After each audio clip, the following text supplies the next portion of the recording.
प्यारे दोस्तों, ये कहानी बड़ी ही इबरत अंगेज और दिल दहलाने वाली है। कहानी एक अमीर लड़के की है और जैसा कि देखने में आता है कि अक्सर बड़े घरों या ज्यादातर अमीर घराने की लड़कियां बिगड़ी हुई होती हैं। कुछ ऐसा ही मामला एक लड़की के साथ भी था। ये लड़की पढ़ी लिखी थी, मगर कुछ हरकतों में कुछ ज्यादा ही ज्यादती कर चुकी थी। और फिर एक वक्त वो आया कि जिसके आने का किसी को पता नहीं था, यानी मौत का वक्त। ये लड़की मर जाती है और जो कुछ इसके साथ मरने के बाद हुआ वो बड़ा ही सबक आमोज और इबरत अंगेज है। प्यारे दोस्तों, इबरत हासिल करने की गरज से मुकम्मल वाक़े को सुने और बचें उन गुनाहों से जिनके बाइस अल्लाह का अजाब होता है। एक अमीर आदमी ने अपनी बेटी को आला से आला तालीम दिलवाई, मगर दीनी तालीम का कोई ख्याल न रखा। वो उसको खूब मालो दौलत भी देता रहा। वो लड़की इंतहाई खूबसूरत थी। उसने अपनी खूबसूरती को चार चांद लगाने के लिए खूब फैशन किया और एक फैशनेबल लड़की बन गई। वो अपने आप को खूब संवारती और तरह तरह की महफिलों में शिरकत करती। उसके हुस्न जमाल के खूब चर्चे थे और उसके फैशन के भी खूब चर्चे थे। एक वक्त आया कि किसी बीमारी के बाइस उसको जवानी में ही मौत आ गई। उस लड़की के बाप को बड़ा दुख हुआ, उसको बड़ा गम लगा। उस आदमी की बड़ी तमन्ना थी कि बेटी जवानी में जुदा हो गई। मैं कभी उसको ख्वाब में तो देखूं कि मेरी बेटी किस हाल में है। लिहाजा एक दिन उसने ख्वाब में देखा कि वो अपनी बेटी की कब्र पर खड़ा है। अचानक उसकी बेटी की कब्र खुल गई। वो शख्स क्या देखता है? वीडियो पसंद आ रही है तो इसको लाइक करते रहें। कि बेटी बेलिबास पड़ी है। उसने अपने सतर को छुपाना चाहा, मगर उसकी तो हालत अजीब तर थी। उसका सर बिल्कुल गंजा था और उसकी शक्ल अजीब व गरीब थी। वो शख्स ये देखकर खौफ व हरास में डूब गया। खौफ व हरास की हालत में उसने अपनी बेटी से पूछा, बेटी तेरा क्या हाल है? उसकी बेटी कहने लगी, अब्बू मैं बेपर्दा फिरती थी। जब मैं मरने के बाद कब्र में आई तो मेरे सर को पहाड़ों की तरह बहुत बड़ा कर दिया गया। मेरा हर बाल बढ़कर दरख्त की तरह बना दिया गया, जिसकी शाखें जमीन में दूर तक फैली हैं। अब्बू जान, फिर फरिश्ते आए। उन्होंने मेरे एक एक बाल को नोचा। जिस तरह बढ़ के दरख्त को खींच लें तो जमीन में गड्ढे पड़ जाते हैं। अब्बू जान, जब उन्होंने मेरे बालों को नोचा तो मेरे बालों को नोचने की वजह से मेरे सर में बड़े बड़े गड्ढे पड़ गए, इसलिए मेरे सर की जिल्द भी चली गई। फकत हड्डी है जो आप देख रहे हैं। उस शख्स ने रोते हुए कहा, बेटी तुम्हारा चेहरा भी वो नहीं है। वो लड़की कहने लगी, अब्बू जान आप देख रहे हैं कि आपको मेरे दांत नजर आ रहे हैं, होंठ नहीं है। इसकी वजह यह थी कि मेरे होंठों पर सुर्खी लगी रहती थी और मैं उसी हालत में वुजू करके नमाज पढ़ लिया करती थी।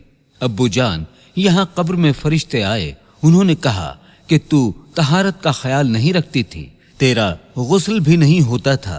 चुनाचे उन्होंने मेरी सुर्खी को जो खींचा, जो सुर्खी मेरे होंठों से चिपकी हुई थी। अब्बू जान, सुर्खी के साथ साथ मेरे ऊपर और नीचे के दोनों होंठ भी सुर्खी के साथ ही कट गए, इसलिए आपको सिर्फ मेरे दांत ही नजर आ रहे हैं, होंठ नहीं है। रोते हुए बाप ने कहा, बेटी तेरे हाथों की उंगलियां जख्मी नजर आती हैं। लड़की ने कहा, अब्बू जान मैं नाखून पॉलिश लगाया करती थी और इसी हालत में नमाज पढ़ लिया करती थी। अब्बू जान, मरने के बाद इस कब्र में फरिश्ते आए। वो फरिश्ते मुझे कहने लगे, तेरे नाखूनों को हम जरूर खींचेंगे। उन्होंने मेरे एक एक नाखून को खींचा। अब्बू, मेरे हाथ पर बहुत बड़े जख्म हैं, मेरे चेहरे पर जख्म है। अब्बू जान, मेरे सर पर जख्म है। अब्बू जान, मैं बता नहीं सकती, आपने मुझे इतनी मोहब्बतें दी थी। मैंने जो ख्वाहिश की अब्बू जान आपने वो पूरी की। अब्बू जान, मुझे आपने इतनी मोहब्बतें दी, मैं तो गम और परेशानियों को जानती तक नहीं थी। आपने मुझे शहजादियों की तरह पाला। अब्बू, काश आप मुझ पर एक एहसान और कर देते, मुझे दीन की तालीम भी दिलवा देते। अब्बू जान, अगर आपने मुझे दीन की तालीम दिलवाई होती तो मैं मरने के बाद कब्र के अजाब में गिरफ्तार न होती। अब्बू जान, इस कब्र में ना तो मैं अपने खाविन को बुला सकती हूँ और न मैं आपको कोई पैगाम भेज सकती हूँ। अब्बू जान, मैं यहाँ अकेली पड़ी हुई हूँ। फरिश्ते हर रोज आते हैं, हाथों में गुर्ज होते हैं, वो मेरी खूब पिटाई करते हैं। अब्बू जान, यहाँ मेरा दुख बांटने वाला कोई नहीं है। अब्बू जान, मेरा यहाँ दुख बांटने वाला कोई नहीं है। लड़की रो रही थी, गिड़गिड़ा रही थी। वो शख्स खौफ और हरास में हड़बड़ा कर उठ खड़ा हुआ। जब उसकी आंख खुली तो उसको एहसास हुआ कि मेरी बेटी तो कब्र के अजाब में मुब्तला है। वो शख्स खूब रोया। उसने अल्लाह ताला से तौबा इस्तग़फ़ार की और इस बात पर नदामत करने लगा कि मैंने अपनी बेटी को दीन की तालीम क्यों न दिलवाई। इसके बाद वो अपनी बेटी के लिए हमेशा दुआ किया करता और अल्लाह ताला से रो रो कर यही कहता था कि ऐ अल्लाह मुझे माफ फरमा दे, ऐ अल्लाह मेरी बेटी को कब्र के अजाब से दूर फरमा दे, ऐ अल्लाह मेरी बेटी को बख्श दे।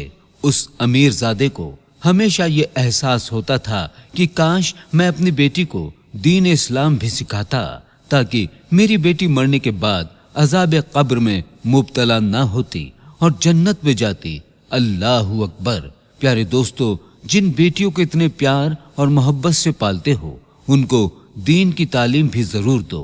उन्हें हया और पर्दे का जरूर बताओ। उन्हें नमाज और रोजे की तालीम जरूर दिलवाओ, ताकि मौत बरहक जो हर शख्स को आएगी, उसके आने के बाद हम अल्लाह की शफाअत के हकदार बन जाएं।